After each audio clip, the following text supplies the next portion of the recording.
I guess just as, for starters, just a general question about your relationship with Nirvana. What was the initial impression of them in terms of their professionalism or how they approached recording? Very serious. They understood that this was an opportunity. No attitude, nothing. They just said, how do we do this? Where do we set up? So in terms of the recording, I've read, correct me if I'm mistaken, that there were some technical issues working with Nirvana in the studio. Is this correct? Well, all of the blues style stage destruction they would do at the end of the set.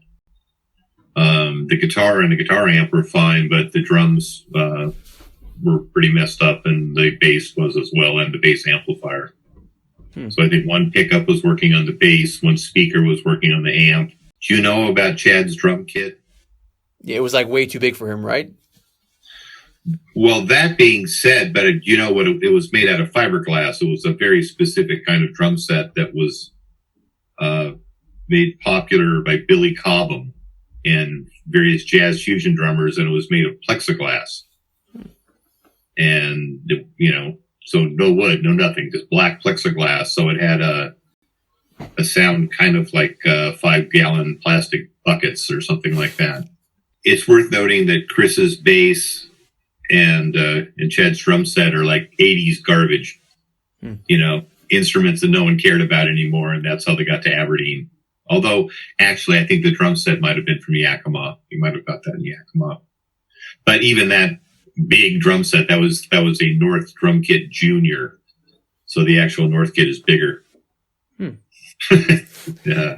So considering they had, at the time, I guess, subpar equipment, how did you approach recording the gear? Did you have to do anything unique that you wouldn't typically do?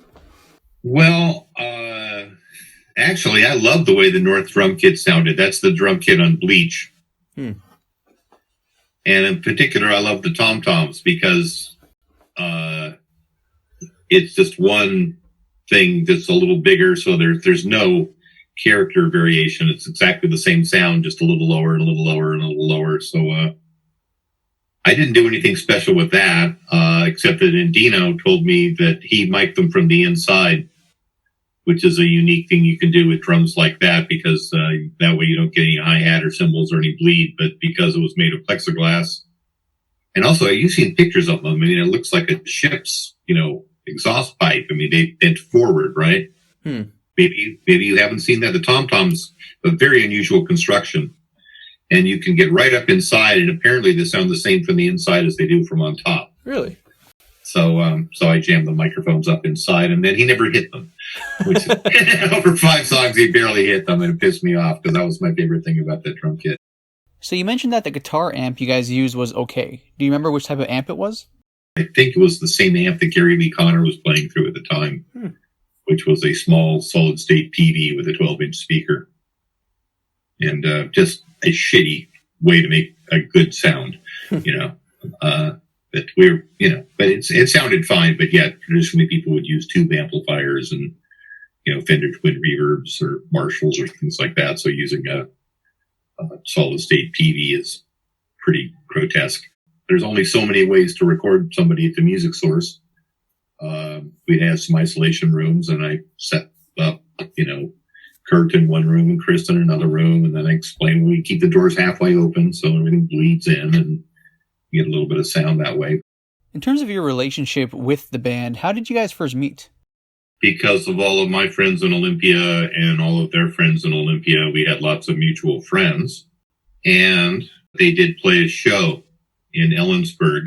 They were friends with the Screaming Trees, so that's how they ended up in Ellensburg, playing. I didn't meet Nirvana then, but we kind of said hi to Krist, and yeah, I don't think I talked to him until I recorded them.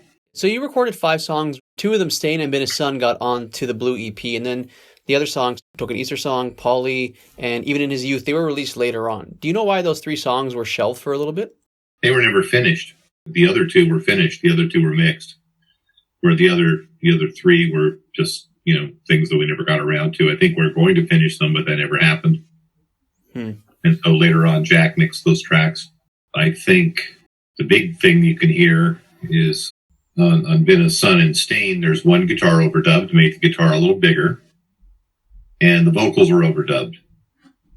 Where the other three songs you mentioned, those are all live scratch vocals. I mean, Kurt's scratch vocals were very good, and I recorded them very well. But I wasn't intending on using them as the finished vocals.